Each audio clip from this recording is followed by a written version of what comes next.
Today on Comm Talk, we're talking about Red Rooster, the Golden Age superhero. Rogue signal intercepted. Signal designation. Bees, views, and reviews. Signal host. Branson Boykin. Initiating Comm Talk, episode number 079. Hey guys, welcome to Bees, Views, and Reviews, the podcast that promotes faith-based, family-friendly comics and the creators that make them, brought to you by Geek Devotions, the show by devoted geeks who are devoted to letting you know that you are loved. I'm Branson, and today I'm excited to introduce you to a brand new superhero by the name of the Red Rooster.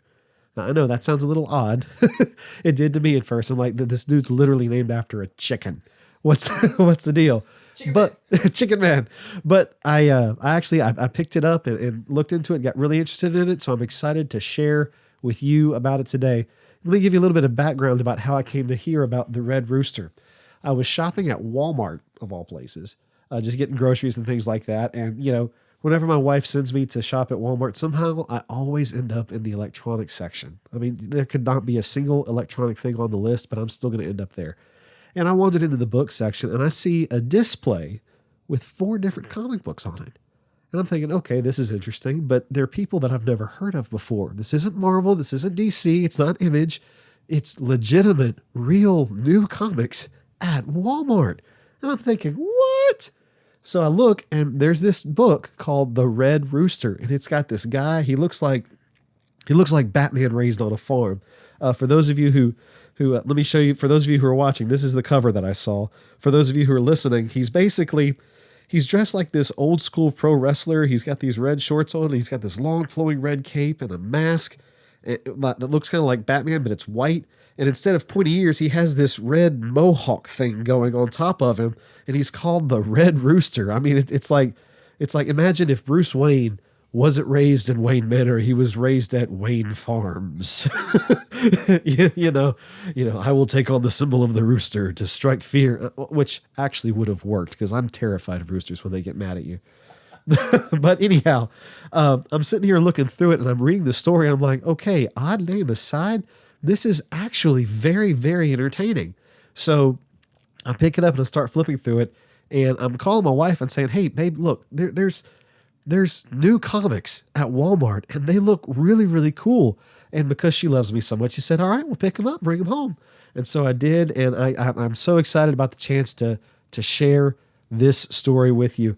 Let me read you a little blurb that talks about what Red Rooster is about. It says, for centuries, the venerable mantle of the Red Rooster passed from generation to generation, battling the most ancient and pernicious evils. Frank Cooper found himself donning the cape and cowl at the dawn of mass media. Motion pictures and radio plays catapulted the once secretive Order of the Dawn into the spotlight of celebrity, potentially to catastrophic effect. A risk we all navigate in the era of social media. So right off the bat, I'm thinking, okay, this book has a neat message. It's warning about the dangers of trying to seek popularity, but it's interesting that it's not doing it in an age of the Facebook and Instagram and Snapchat and all that. It's doing it at the age when radio drama was becoming a popular thing and these movie serials, a medium that honestly a lot of superheroes got their start. You know, after they left comic books, you know, the old Batman serials and the old Superman serials. So it was really interesting. So I open it up and I start reading it. And the story is the art in the story is done by Mitch Breitweiser. And if I'm butchering your name, I'm so sorry. And the script is written by Mark Pellegrini.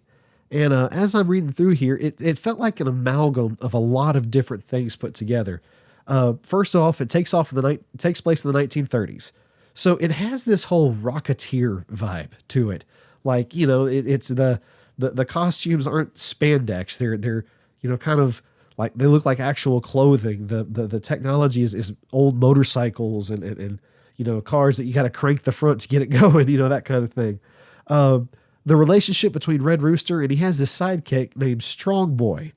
And Strong Boy is about 1.5 feet taller than him and built, I mean, like a monster. But the way that they relate with each other, it actually reminded me a lot of Captain America and Bucky from the 1940s. It had that whole master-apprentice relationship. The Red Rooster has a motto that he says. It sounds an awful lot like the Green Lantern Oath. So it has that going for it. And also just the fact that there's no real superpowers in the story. all the characters are normal human beings with maybe one or two little oddities, but they're in these costumes doing these things. And so it gave it this whole Watchman feel without Dr. Manhattan. Like it was a whole bunch of normal people in costumes doing things. So the story felt very, very familiar in a lot of ways, even though it was a brand new story. And it was a familiarity that I really enjoyed and I really embraced. It was really interesting. There's a scene where the villains of the story are gathering together. They meet on this train, and I couldn't help but just go back to my youth and the days of Saturday morning cartoons. I could see the Legion of Doom's headquarters rising out of the swamp. I mean, the only difference here was they were on a train, but it had that feel of, the who's who of the evil guys getting together and talking about how will we take down the Red Rooster. Maybe not quite that campy, but you know what I mean. So it's a superhero story that has so much about it that feels familiar in a very good way. It wasn't tired. It wasn't overdone, but I could see elements of other heroes in the book that I really, really appreciated. As far as the artwork, and for those of you watching, I'll let you kind of take a quick little peek at it right here, but just describing the artwork, what I found interesting about it was it looks like actual artwork. I mean, this day and age, digital art is a thing, and it has this very sanitized, polished look to it. But these pages, they look like they've been painted. Like I expect to be able to go somewhere and see a Bristol board mounted in someone's house with this actual artwork on it. It has a realistic feel to it.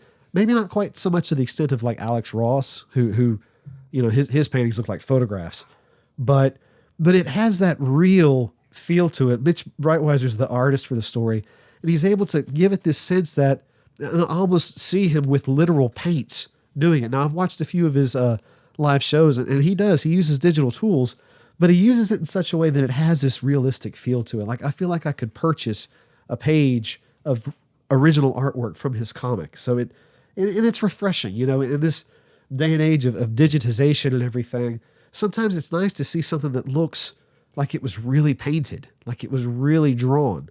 And I think that goes in line great with the fact that this is a story that takes place in the 1930s. It feels old. It feels original. It feels like I could have picked up this story in the 1930s, so it's really, really great.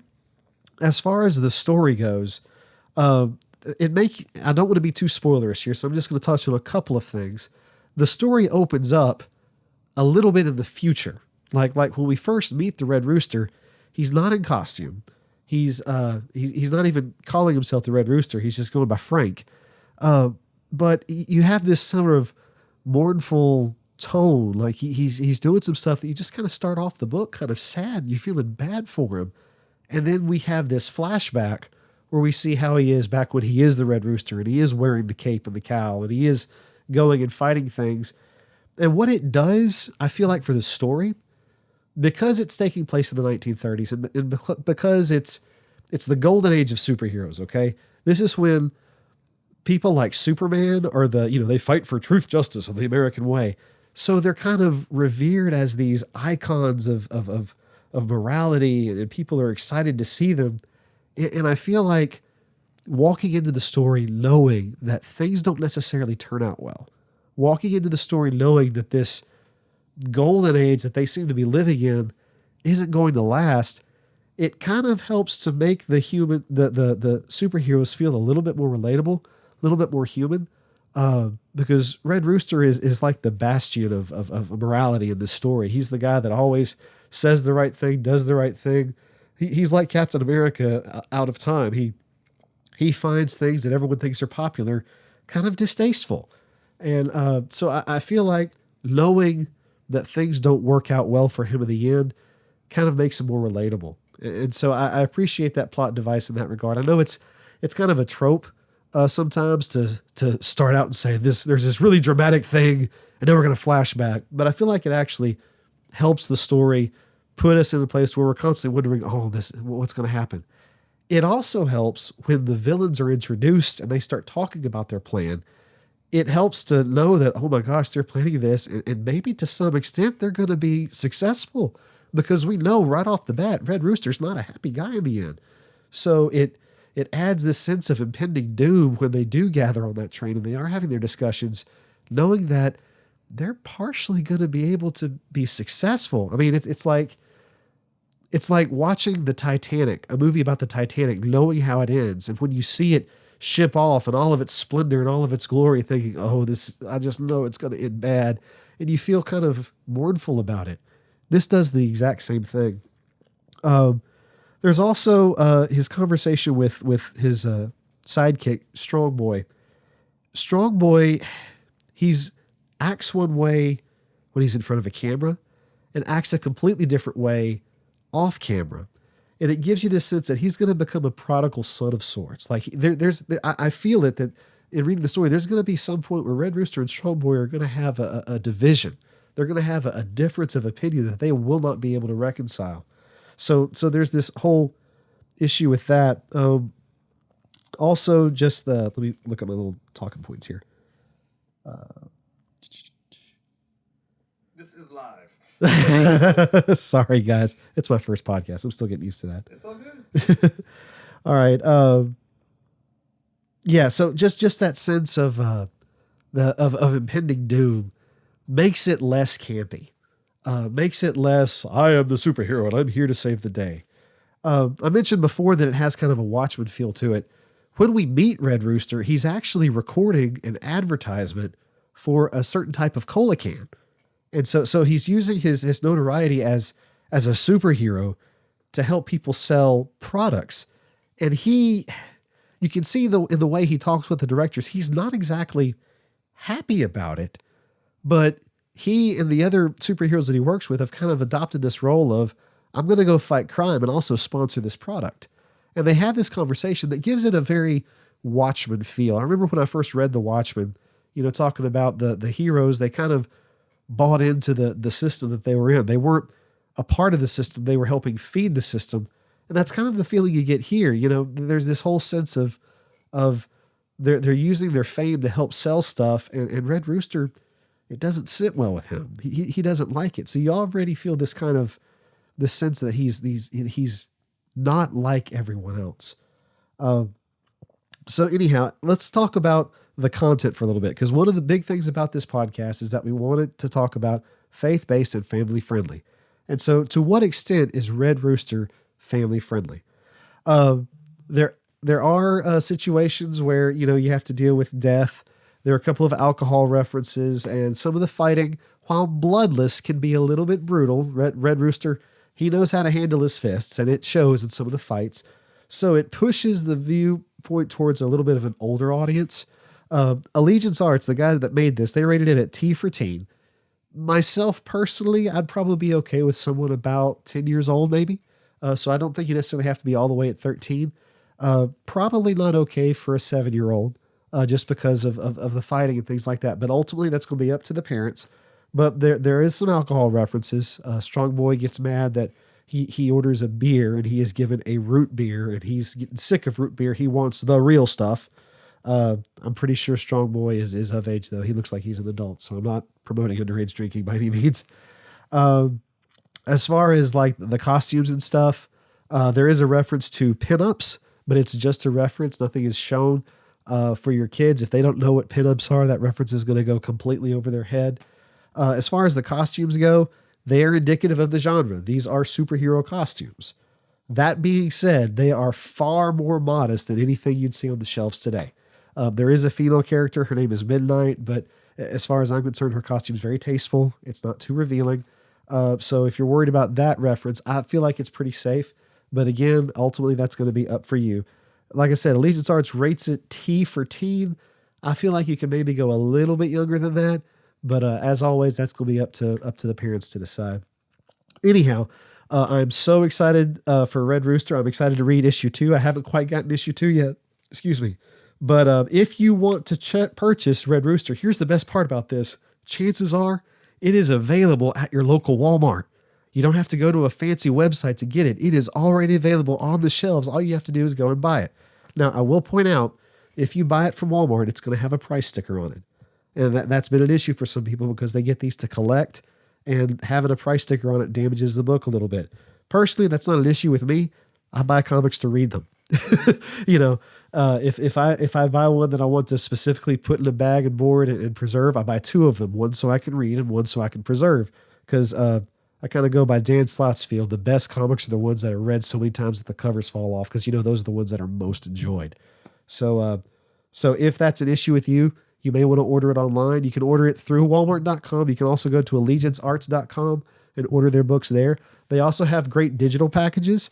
They have 4 titles. We're going to be looking over all those titles, but they have 4 titles. You can buy them in a bundle, or if you want a physical copy and you order through online, it should come without the price tag. But if you don't care about the price tag, you can go to Walmart right now and pick them up. Just go to where they keep the books and things, and they'll have them lined up there. So that is it for Red Rooster, written by Pellegrini and art and story by Mitch Breitweiser. Check it out and let me know what you think. If you think that you read it and think, wow, this is really cool, you maybe see some stuff that you want to do, let me know. But that's our first thing for the day. Thanks so much for tuning in today. Make sure and catch us on your favorite podcast catchers. Also, leave a review for us on Apple Podcasts so that we can get our name out there and let people know that we're here. Thank you so much for tuning in. Next month, we're going to be talking about Bass Reeves, a story that is actually based on a real life person. So I'll be excited to talk to you about that. Make sure and follow us on all social media. Just look for Geek Devotions. You can also check us out at geekdevotions.com. Until next time, stay devoted, peace and love.